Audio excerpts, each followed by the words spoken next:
we are both raising children together. So it's not that I'm helping you or you are helping me. We are both helping each other. Welcome to Startup Dad, the podcast where we dive deep into the lives of dads who are also leaders in the world of startups and business. I'm your host, Adam Fishman. My guest today is Roger Einstoss. He's the Argentinian founder of Brantley, an engineering staffing firm that helps companies hire engineers in Latin America. He's also a husband and dad of 2 young kids.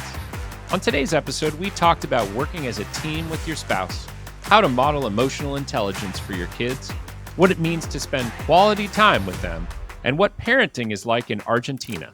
Roger had great advice on what he'd tell the younger version of himself about parenting, and I got to ask him my son's favorite question. Do you know Lionel Messi?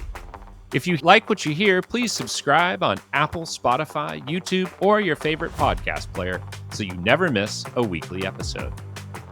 Welcome, Roger Einstoss, to Startup Dad. Roger, it's a great pleasure to have you here today. Thanks for joining me. Thank you so much for having me today. Okay, so people may notice that you have a slight accent. You are, in fact, the first Argentinian that I've ever had on this show, though I know for sure that we have a few Argentinians who listen to this podcast. So tell me a little bit about your life growing up in Argentina. I was born and raised in Argentina. I'm 36, so I'm like a late 80s guy. I was raised in the 90s. I'm a software engineer. I lived my whole life here in Argentina, and I started writing code when I was 15, very, very young. That was 20 years ago. A couple of years later, I started going to the university, knowing that doing something with computers was something I really wanted to do. So I got my degree, started my own company, also started my own family. I met my wife 15 years ago, I think, this year, 14 or 15 years ago. So we were pretty young. It's a long story. I live in the San Francisco Bay Area, so that's sort of like what everybody does, or you think. That probably wasn't a well-worn path or experience in Argentina, or was it? I think that it wasn't at that time. I did it because I went to a technical school and I had to choose between different orientations, and I choose informatics. So that's why I studied coding when I was 15. It's very normal in San Francisco, in the Bay Area, because everyone wants to write code and build the next unicorn. But right now, I think that it's more trendy being a developer. I remember when I started coding, I used to be like the weird guy, the nerd among my friends. It changed, and it's also changing. Now it's more and more common for young people to start coding or being involved in AI, computers, whatever. You're obviously an entrepreneur now. You started a company, which we'll talk about in a little bit. But did you have any inspiration in doing that? Was anyone in your family entrepreneurial, a parent, friends, uncles, aunts, anything like that? My grandfather and my dad, they used to run an industry here in Argentina. They used to build leather jackets. It's something really common here in Argentina, just like the steak. It's not trendy anymore because of the nature thing and those things, but it used to be 50 or 40 years ago, probably even more. So they used to be entrepreneurs. But when I grew up, my dad closed that company because of the recession in Argentina and the macroeconomic problems, and he started working for other companies. So I would say that I'm coming from an entrepreneur's family, but when I grew up, they weren't entrepreneurs anymore. On the other side, I remember a talk I had with my uncle when I was 20 or 21. He had a really successful professional career working for big companies here in Argentina. And he was in his 50s at the time. And he told me, you have to build your own way. I'm in my 50s. I really enjoyed my career, but I regret not to start doing something 20 years before or 30 without responsibilities, without having a family, without having nothing to lose. So I took that advice in account and started the company. So It's a good story I always like to tell. We'll credit your uncle for that inspiration. So tell me a little bit about your family. You've got a couple kids and a wife, but she works with a company in the United States. Is that right? That's right. I have two kids. The boy is called Homero. It's Homer because we love The Simpsons. In Argentina, The Simpsons is a really, really big thing. Okay. It started like a joke saying Homer, Homer, Homer. At the end of the day, we ended up like falling in love with the name. So now he's Homero. And every time I'm in a square, in an open park, and I yell at him saying, Homero, come here, I can't believe that we did it. So he's 6 years old. He's starting the primary school this year with all the challenges that kids have when they start primary school. And I also have a little daughter. Her name is Kala. She's 2 years and a half. She's at home right now because she has the flu. So today is a very special day. Everyone who has children know that when you work from home, it's perfect, but it's also challenging when some of the kids are in the house because of the flu or whatever. So today is one of those challenging days. And my wife, her name is Karina. It's Carrie in English. She's a lead recruiter. So she also works in the industry or in the same industry or pretty similar industries. Her company is based in New York, I think. New York or Miami. I don't remember now. But it's something normal for people in Argentina to work for the US. Now, I wanted to ask you a little bit about Argentinian parenting styles. So I'm not from Argentina. I've never been, unfortunately. I would love to go sometime. We had an au pair from Argentina at one point, which was fun. She was lovely. But given what you know about the United States, and you visit here pretty regularly and you work with companies in the US, how would you describe or compare and contrast the parenting styles of Argentina with those of the US? I used to think that the styles were very different, but now I'm not sure. I think they are pretty similar. You know that we are pretty close in terms of culture because we grew up looking at the States as an aspirational thing. And also, 99% of the movies that come to Argentina are made in the US. So, the only thing that I feel is different is that you, as a parents, are always well prepared to let the children go when they need to go to the university. It's very, very common in the US that when your kid is 18, they move from one state to another just to go to the university, and maybe you start meeting them just once a year or twice a year. And that's something very, very hard for us in Argentina to understand because we have universities like in all the big cities, just like you in the US. But you know that in the US, you have those aspirational universities that I know if you want to study business, you want to go to Stanford.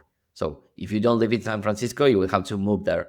So in Argentina, it's difficult for us when our kids turn 18 or 20 to let them go because we feel that they are not prepared. If you had some kind of relationship with people from Latin America, we are like a very, very warm people. We also hug anyone. Maybe the first time we see each other, I will give you a kiss. And that's also a way to demonstrate that we are also the same way with our children. And it's very difficult for us to split. But the rest of the things, I think that it's worldwide. Is it normal to live near your family when you're in Argentina? By that, I mean like your parents, your wife's parents. Like, do you live close to each other or are you Yeah. several cities away? You do live close to each other. Yes, but that's because in Argentina, all the important things happen around Buenos Aires. And that's a big issue that we have. For instance, we have direct flights to the US from Buenos Aires, like six, seven different cities. But if you live in Cordoba, that it's one of the most important cities after Buenos Aires, and you want to go to the States, you have to come to Buenos Aires first and then take a flight from Buenos Aires to the US. That's only an example, but to show you that the important things are happening in Buenos Aires. And that's horrible because we have an amazing country. We have amazing provinces and cities all around Buenos Aires. But it's something that every government try to change, but they can't. I don't know why. One of the things that you mentioned about parenting is that you, and I would assume your wife, see parenting as a team effort. I wish I could say that that is 100% how people see it in the United States. Not necessarily. I don't want to assume that 100% of people in Argentina see it that same way. But tell me about how you and your wife operate like a team. You know that many times in traditional families, it's like the dad is helping the mom. We don't see it that way. We are both raising children together. So it's not that I'm helping you or you are helping me. We are both helping each other. And it's very useful for us that we both work and we both work from home. So, for instance, right now, my wife is with my daughter because she's feeling sick. But after this podcast, I know that I will go to pick up my boy from school because I know that she's not working right now. I'm working right now. So in 2 hours, it's her turn. And if the day was complicated because of the children and we need to work at night, we can do it. And that's why I'm also building my own company because I want freedom. I want to have that freedom to say, okay, I'm really happy to go every day at 4 p.m. to pick up my children from school and see their faces when they see me. Teamwork, it's about having a good balance.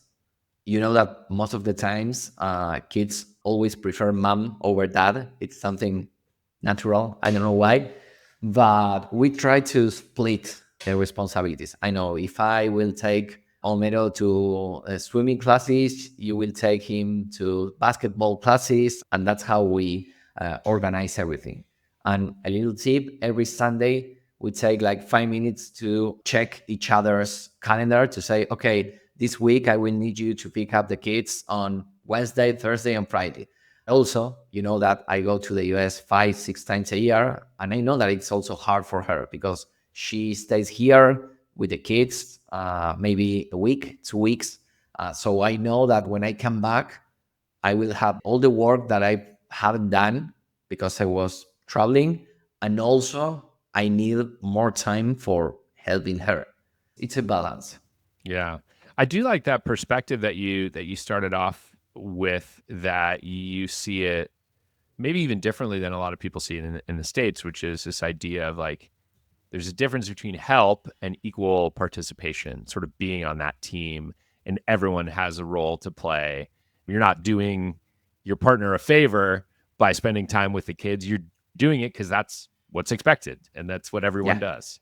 You also have a perspective, and you hinted at this, that it's really important for both parents to work, which is a perspective that not everyone holds, definitely not in the United States and not in a lot of countries. But that perspective is not driven by money or equality or sort of, well, I work, so you should work, and because we're all contributing.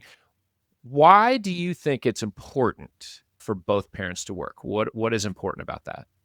It put both of us at the same level in terms of responsibilities and dedication. I heard many times from other entrepreneurs in Argentina. In Argentina, coming back to your first point, it depends a lot if both are working or not on the economical level. For poor people or middle class, they must work, both of them, because otherwise they can't live. In the high class, most of the times, moms don't work because they take care of children, but I think that that creates a balance of power because I've been talking about this with many entrepreneurs. Most of the times, they think, okay, I can go 5 times a week to have dinner with my friends because I'm the one who has a job, and her job is to be with the kids. That it's a job, and in the worst case scenario, I've heard people paying their wives just because it's a job. And it's obviously a job, and it's a lot of effort being with a kid at home the whole day. But I think that if you don't have certain balance in terms of not only money, more than money, like responsibilities, it's difficult to maintain that balance. Balance is the probably the most powerful word for this show.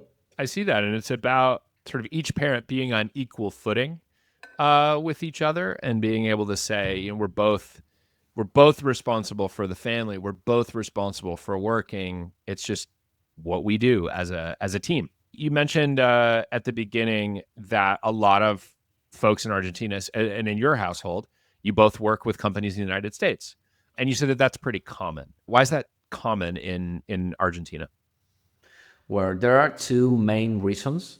The first one is that when you grow up, most of the middle class and high class parents send their kids to bilingual schools because we know that if we want to create a company or if we want to work for a big company, we must learn English. And that's why most of us started learning English when we were, I know, 5 or 6 years old. For instance, my children, they both go to a bilingual school. Bilingual school didn't exist in my times. I started learning English when I was probably 12 or 15. But right now it's pretty common. And it's because of the size of the market, I think. If you want to create a big company and you want to scale, Argentina is a great market, but it's not the States. So Mm. you need to go outside Argentina to keep growing and building your company. That's one of the reasons. And the other one, it's because of the macroeconomic problems that we faced along the time. Imagine that now it's getting better, but 2 years ago, we had more than 300% of inflation in a year. My parents-in-law, they bought a house, like a one-bedroom house 10 years ago, and they paid 1 million pesos. Hmm. And last year, I bought a mattress and I paid 1 million pesos. That's the amazing power of inflation. In 10 years, with the same amount of pesos, they bought an entire house, an apartment, and I bought a mattress. So Wow. in terms of this, most of the people want to have their salary in US dollars. But if you Hmm. want to have your salary in US dollars, you have to work for the US or you have to work for a company like us that work with clients in the US. So you need English. So that's why I think most of the people always is willing to go abroad. Also, Argentinian people is most of the population is very open. They really like to go abroad, visit other countries. So that's also open your mind. It's fascinating. And I really love to hear if you have another minute or two on this topic about starting your company and working with companies in the US. Like what inspired you to get started? So your company is like a nearshoring company. I guess explain what that is. Okay. That means that we are a software development company. So we write code, we create software, but we specialize in helping US based company to build and scale their engineering teams in Latin America. We Hmm. have, as a region and as a country, we have a really huge advantage because we are very aligned in terms of time zone. We Hmm. are 1 hour ahead of EST, and also the level of English and also the cultural thing. And also this thing of people working for big companies in Argentina, creating unicorns. The biggest company in Latin America was born in Argentina 20 years ago. It's called Mercado Libre. Most of the people here work for those kind of companies, and that's why we are still creating that amazing talent. What inspired you to get started in this direction in the first place? Well, definitely my uncle, that conversation. But also, I always knew something I hate about working for other companies is that it's always difficult to make things happen, or most of the times.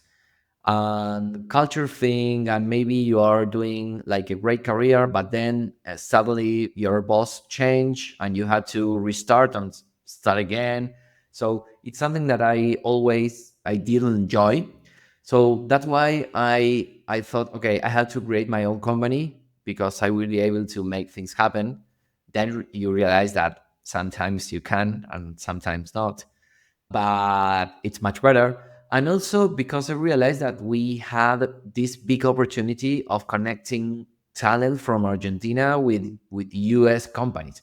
And it's a both way, like a win-win situation, because we are changing lives here, because we are helping people that don't know how to reach the US market. We are helping them to get like a really good job with a really good salary and really interesting job. And we are also helping US company to hire those people in Latin America, saving money, taking all the advantages. So realize that we were ready to fill that gap.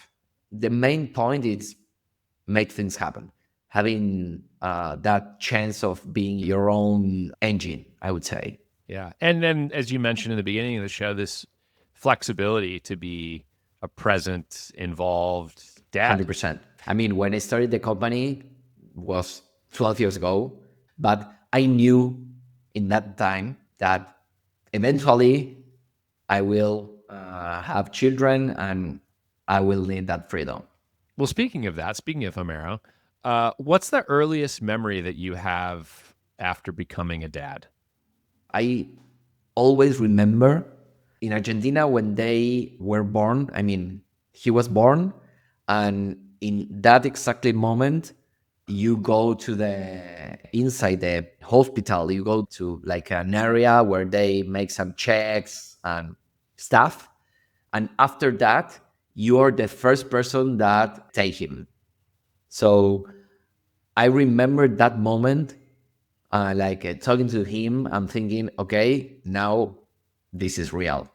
And I always think that it's difficult for that in general to feel your son until you see it. Because for mothers, it's easier, I think, because they are like feeling the whole pregnant, so it's different.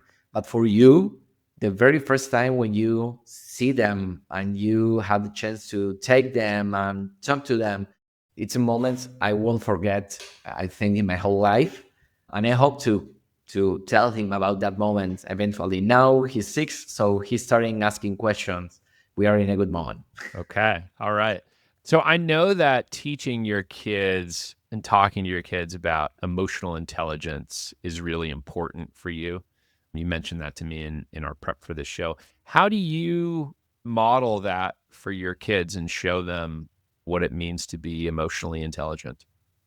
It's important for me because I think that in my house, I didn't have like anything like that, like emotional intelligence. I remember my parents maybe quarreling about something or just getting angry for nothing. And when I grew up, I understood that okay, I don't want this for me and for my house and for my children. So that's why I understood without understanding emotional intelligence that I didn't want to repeat that and started reading about emotional intelligence. There is a neuroscientist here in Argentina that it's called Stanislao, and he's really, really good.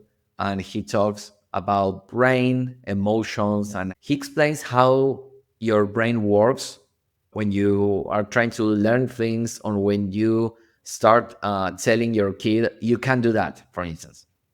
And he always says you never have to say you can't do that because you are just canceling that guy. In terms of, I know, I want to play the guitar. No, you can't do that. I remember 2 or 3 years ago, I was in the beach and I was listening another family next to us. And the mother was telling the kid, maybe an 17, 18 years old kid, the kid was telling that he was willing to study informatics, like software engineering. And the mother was telling him, you can't do that because it's too much for you. I couldn't believe the situation. I learned that you always have to focus on the good things, not on the bad things. So, for instance, it's important not to say when you pick them from school, not asking them, okay, did you do the right thing today?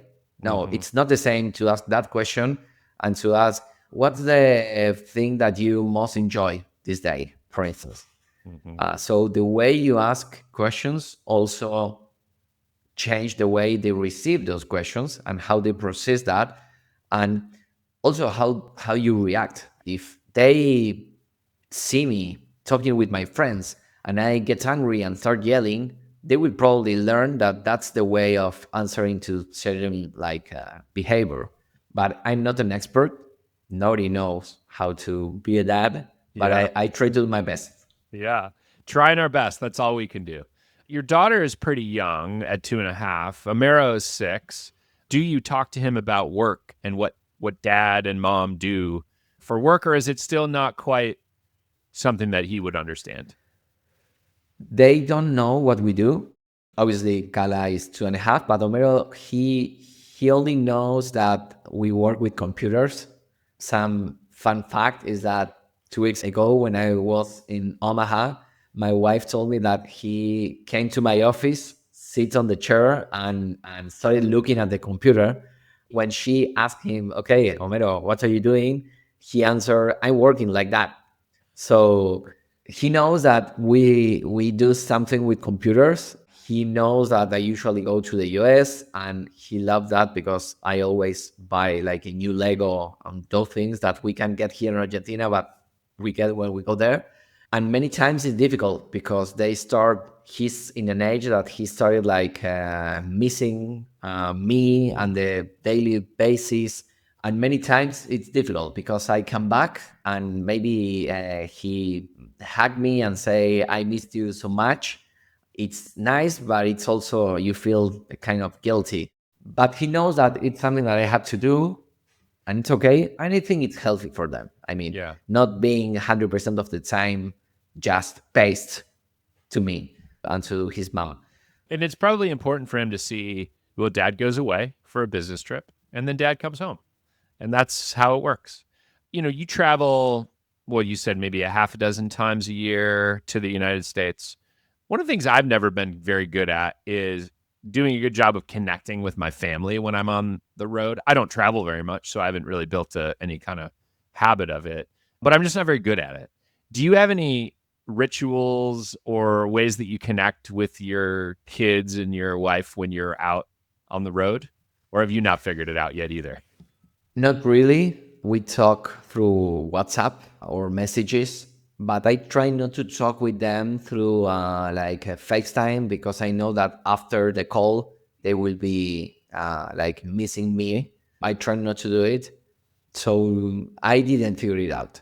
I will do it maybe in a couple of years when they grow up. But it's difficult because you miss them. I would say that the first 5 days, this is my case, I usually don't miss a lot, Mm-hmm. because you are with the adrenaline and meeting new people and doing things and working.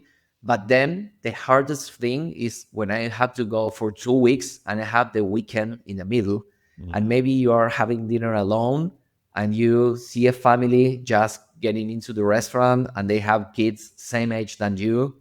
Those are the moments where you say, "Okay, I miss them." Then Mm-hmm. when you see the children that start jumping over the parents' head, you say, "Okay, I'm happy I can have this dinner just in peace." Uh, both faces of the reality. Yeah. But the first days, you're always in a hurry. Then after the fourth, the fifth, you start missing. But most of the times I go for a week, so that is the time where I'm coming back home.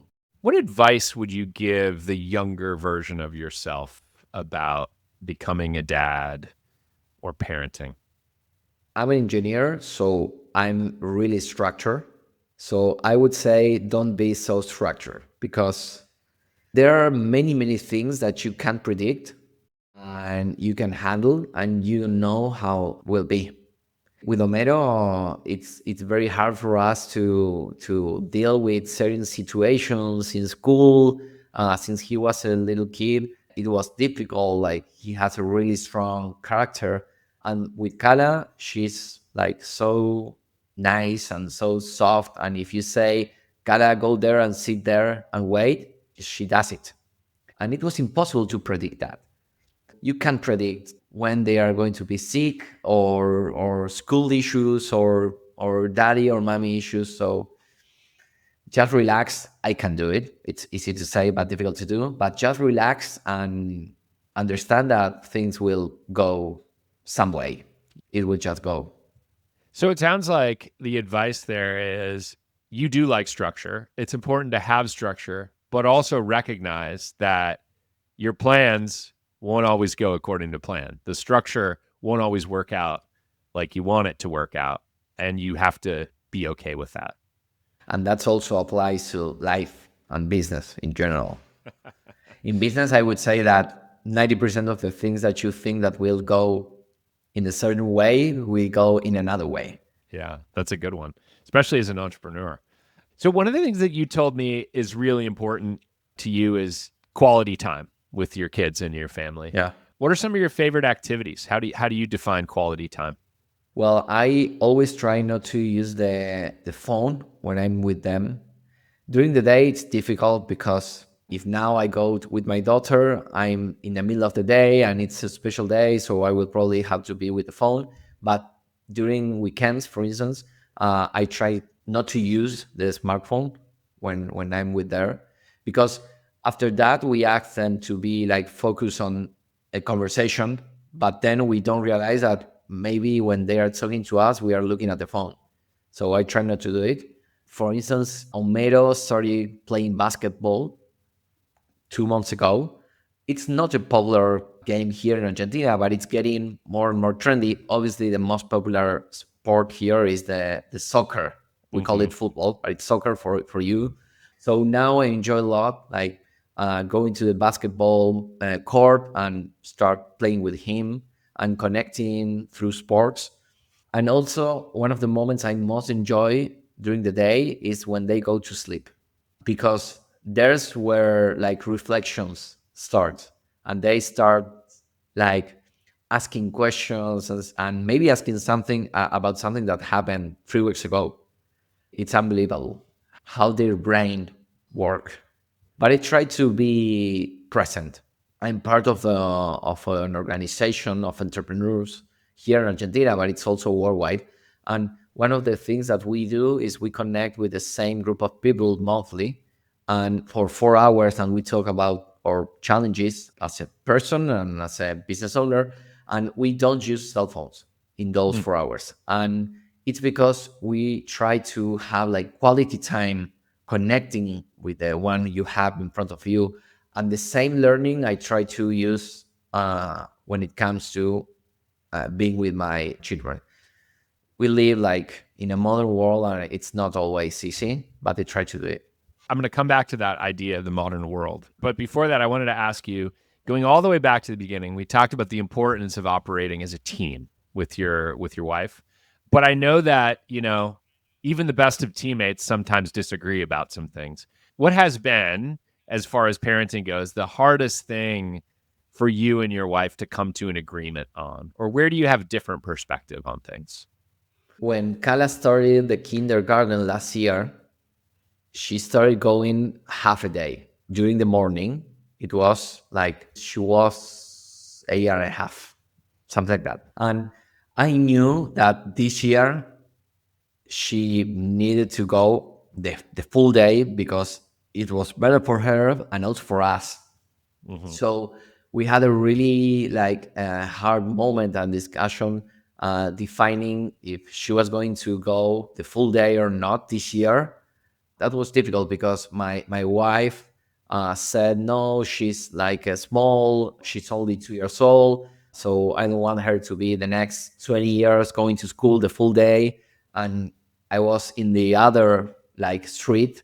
I'm thinking, okay, but I prefer that she's like being at school, that being with the nanny, just walking in the neighborhood doing nothing. The school is the best place where she can be. And she ended up going the whole day. And I'm sure it's the best decision we've made. It also gives us more time for working, for having lunch together, for instance, as a couple. It's better for her because she has a routine. She like has lunch at school. She tastes new different things in terms of food. So it's much better than the regular routine that you have when you pick them at school and come back and take a nap and etc. Yeah. So that was a tough decision, for her, not for me. I was so convinced. But it was a difficult moment as a parent, like deciding that. Yeah. Well, that makes a lot of sense, I think. I'm glad that you all sorted it out. So back to the modern world that we live in. I'm sure as an engineer, you've probably heard of AI. It's kind of an important thing these days. Probably use it. Yeah, I'm sure engineers that you employ use it as well. But I'm curious, have you ever used AI as a parent or for parenting challenges? I did something the other day. Homero came back from school with a draw, and it was weird because the eyes of the draw were, I know, diabolic or something like that. It was weird. So I take a picture, I upload it to ChatGPT. I wrote the prompt. Okay, this is a draw my 6 years old son did. I would love you to explain me how should I like interpret this draw or whatever. And it gave me like an answer. I think that was the first time I used it for being a dad, but it will happen more and more and more because AI is the new like industrial revolution. So I like to say that AI will not replace humans. It's just like the autopilot in an airplane. But in 5 years, I don't know if this will happen in 1 year, 5 or 10, but in the short term, if people that don't use AI will be like people that don't use spreadsheets. If you want to get like a normal job, you need to use Google, spreadsheets, Word. I think the same will happen with AI. And this generation, they won't remember the world without AI. AI will be something normal for them. Just like for me, it's something normal. I would say smartphones, because I mean, I had my first phone when I was 16 or 17, and I lived a life without smartphones. I grew up in the 90s. But when I started doing my own life and started dating with people, going out with friends, and whatever, I had a phone. So for me, it's unthinkable to go and try to meet with someone in a bar without having a text. Same thing will happen for them with AI. We can't imagine how, but it will happen. And so what did ChatGPT tell you about this picture that you uploaded? He seems to be like a happy boy, but probably those eyes were because of the video that it's very popular in YouTube. We just deleted YouTube from the TV. The droid's called Skibidi Toilet or something like Oh, that. It's yes. like, Yes, yeah, we know about that here in the States. I saw Skibidi Toilet in Walmart 2 weeks ago, Oh, and it no. was so good. But I thought, okay, I can't buy this because I just prohibited him to see Skibidi Toilet. AI, I won't say that it will change our life. It's changing our lives. Yeah, already. Yeah. Okay, I have just a couple more questions for you before our lightning round. What has been your greatest moment as a dad? The moment where you're most proud? When I see my children playing together and like interacting between each other, I feel proud about the relationship that we are creating between them. I can see how Homero take care of Kala because he's the big boy, and how Kala is always looking at him saying, okay, Homero can do this or can do that. It's not a moment, but when you, many times, you know, that they start playing together and maybe you are in the sofa just watching the moment, it's amazing how they interact. And many times how they talk each other makes me feel proud about, okay, we are going through the right path. We will know it in 20 years if we are That's going right. through the right path or not. But That's at right. least it's a good signal. Okay. All right. Okay. Two more questions for you. My son would be really disappointed if I didn't ask you this before we got off the call. And that is, do you know Lionel Messi? Has he ever Yeah. been over to your house for No, dinner, or have you ever hung out with him? no. I obviously know Lionel Messi, but I never. seen him like live. I went to the soccer game many times, and I saw him in the soccer game. He's fantastic. He's a really, really good representation of a good dad here in Argentina because he's really busy with his job. Obviously, he's messy. But for instance, he decided to go to Miami and not being in Europe because he wanted to dedicate time to his family. And he's messy. If you go to Rosario, Rosario is the city where he was born. He usually goes to Rosario in between Christmas and New Year's Eve. You can see him walking down the street Wow. because he's a normal guy. It's not normal for us just to have dinner with him. But I have a friend who runs like a video producing company. He did like 3 or 4 commercials with Messi. I can say that I have one grade of separation with Messi. That's great. I'll tell my son, and then I'll also tell him that between Christmas and New Year's, we have to go to Messi's hometown, and maybe we'll see him. Okay, Roger, how can people follow along or be helpful to you? Where I'm on Twitter, it's Einstoss, Einstoss, like the first name of the. Well, I think it will be probably in the information of the show, and I'm also on LinkedIn. I don't use Instagram, but I'm very active on LinkedIn because of my job. That's probably the best way of reaching me. Okay, and of course, if anybody needs some nearshore engineering help in the States, I will send them Yeah. your way. Okay, let's do our lightning round really quickly. Here's how it works. I ask you a question. You say the first thing that comes to mind. What is the most indispensable parenting product that you have ever purchased? I don't know how to say it in English, but it's a kind of pillow that you put on your knees when you need to bath your kids. It's like a knee safer. It's the name of the product. It's Okay. perfect. All right, we'll find it and link to it. What Yeah. is the most useless parenting product that you've ever purchased? All the stuff that you buy to avoid washing their eyes when you are bathing them, all those like little animals that you buy, it's useless. You have to get them used to just wet their eyes. Yep. What is the weirdest thing that you've ever found in one of your kids' pockets? Money, and I Okay. don't know where it comes.